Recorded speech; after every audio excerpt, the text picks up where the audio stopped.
Production theory and estimation. In this unit, we're going to look at an organization in terms of production. One thing you need to understand is that production involves inputs that are converted into output, which we call the production or the total product. So the inputs in this production unit will be labor and capital. Land will be imbued in labor. So the fixed inputs of consideration will be capital and the variable units will be labor. Although in the long run, you discover that all inputs, both capital and labor, are variable. So let's go through the basics. Total product is denoted by TP, the letter Q. I'll deal with the function of labor. So the change in total product over the change in labor is actually what we call the marginal product of labor. It's denoted by MPL. The total product of labor divided by labor unit is called the APL, which is the average product of labor. And the elasticity of production is given by the marginal product of labor over the average product of labor.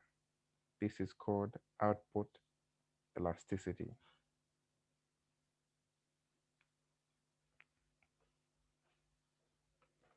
So production can be done the following way.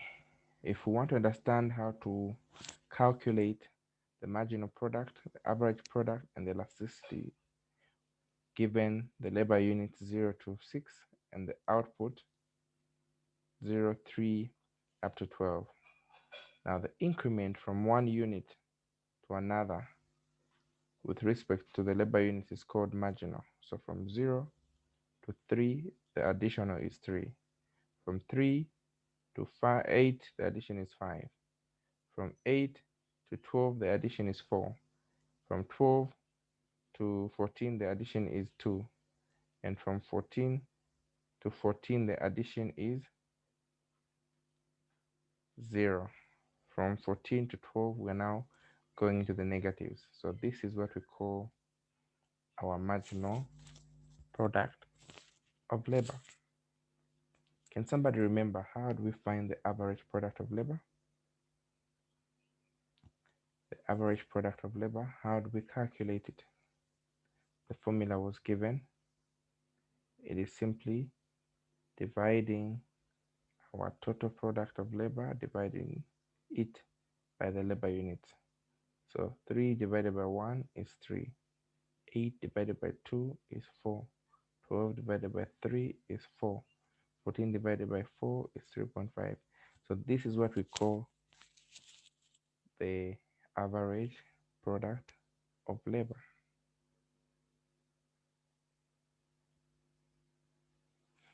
The elasticity of labor. The elasticity of labor is when we divide our marginal product of labor divided by the average product of labor. So 3 divided by 3, 1. 5 divided by 4, 1.5. 4 divided by 4, 1. 2 divided by 3.5, 0.57. And we go on and on. From these figures here, there are about 3 stages of production that you need to know.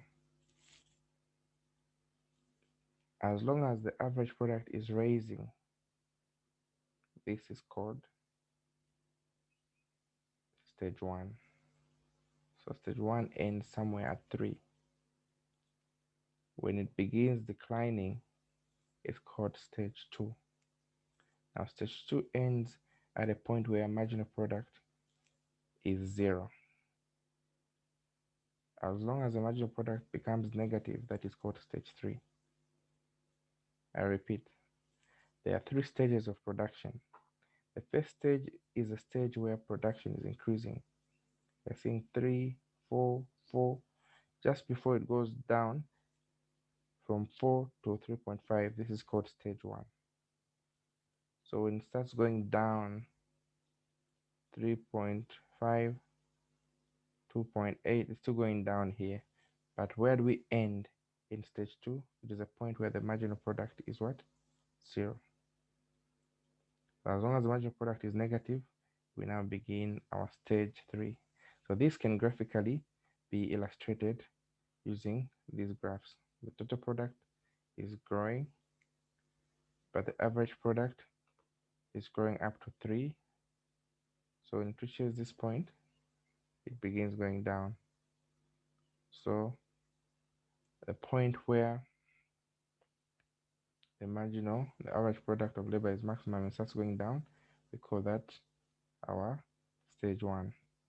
So this is the marginal product. When it reaches 0 here, a point where it crosses this horizontal quadrant, we go into stage 3. So these are the three stages of production. So there's stage 1, which is up to here, stage 2, which is up to here, point where the marginal product is 0, then stage 3 where the marginal product is negative. So there is a point that we call the marginal rate of technical substitution. That is my main point of interest today. So there are two more key terms that we need to understand. The marginal revenue product is when we multiply our marginal product of labor times the marginal revenue. This is called the marginal revenue product. It is the monetary value of the additional units. Whenever we say marginal, it means incremental changes. So if you have workers and you add an additional worker who adds maybe 500 units, those additional units are called marginal product. If the value of each unit is 2 kwacha and you have 900 units, the value of the 900 units in monetary form, so 900 times 2 kwacha is 1,800. That is called our marginal revenue product. Our marginal resource cost of labor is simply the wage. It is a change in total cost over change in labor. That is what we call our marginal resource cost. So optimal use of labor should always be when the marginal revenue product is equal to the marginal resource cost, or ideally when the marginal revenue product is equal or greater than the marginal resource cost. So in a nutshell, our marginal revenue product must be equal to our wage. This is the optimal use of labor. So if you are given units of labor 2.5, 3.0, 3.5, and the marginal products 4, 3, 2, 1, and the revenue, which is the price, which is 10. So we want to know how many units will maximize production. So the marginal product of labor, like we said, is the price times a marginal product. So 4 times 10 is 40, 3 times 10 is 30, 2 times 10 is 20, and the wage is 20 throughout. So you discover at the point where these are equal, this is what we call the optimal point. So how many laborers do we need? 3.5, because the marginal revenue product, and the marginal resource cost is equal. This is what we call the point that maximizes labor unit. So lines that join points that offer the same output are called isoquants. So here you'll be given a production function with 2 units of labor and capital. So you need to identify how the isoquants will look. They are convex. So you can see here there's 40, 40. You can see other units that are consistent. We have 36, 36, 36. We also have 28, 28, 28. So these curves can be seen illustrated as follows. The same figures we're looking at when we just re-illustrate them. So the 40, 40, 40, 36, 36, 36, 28, 28, 28, 12, 12, 12. So these are called isoquants. So this is the illustration of the isoquants. These are lines that are joining points that offer optimal combinations of two units, labor and capital. So isoquants show combinations of two units, labor and capital, that can produce the same level of output. So firms will use optimal combinations of two units that are in economic region of production, which is defined by each isoquant that has a negative slope. So this is how isoquants look. This is how isoquants look. So optimal production occurs at a point where the marginal rate of technical substitution is given by the MPL over MPK, or change in capital over change in labor. So this point where the budget line or the cost function kisses the indifference curve, the point of tangency, this is called the marginal rate of technical substitution. So I'll show you an equation which you could want to use called the Lagrangian multiplier. So isocosts are also lines that represent all combinations of capital and labor that a firm can purchase with the same total cost. So cost, which is equal to wages for labor and rent for capital. That is what we call the optimization of the budget line.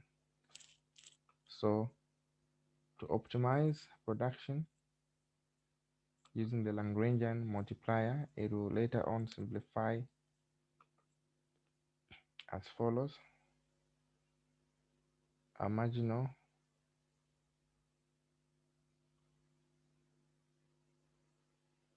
optimal bundle will occur where the marginal rate, the MPK over the wage, should be equal to MPL over the wage, then MPK over the rent. So we're going to look at this question. I'll answer it in two ways. Suppose the marginal product of the last worker employed by a firm is 40 units of output per day, and the daily wage that a firm must pay is $20, while the marginal product of the last machine rented by the firm is 120 units of output per day. The daily rental price of the machine is $30. Why is this firm not maximizing output or minimizing costs in the long run? So we need to understand first things first. Suppose the marginal product of the last worker employed by the firm is 40. So MPL is 40.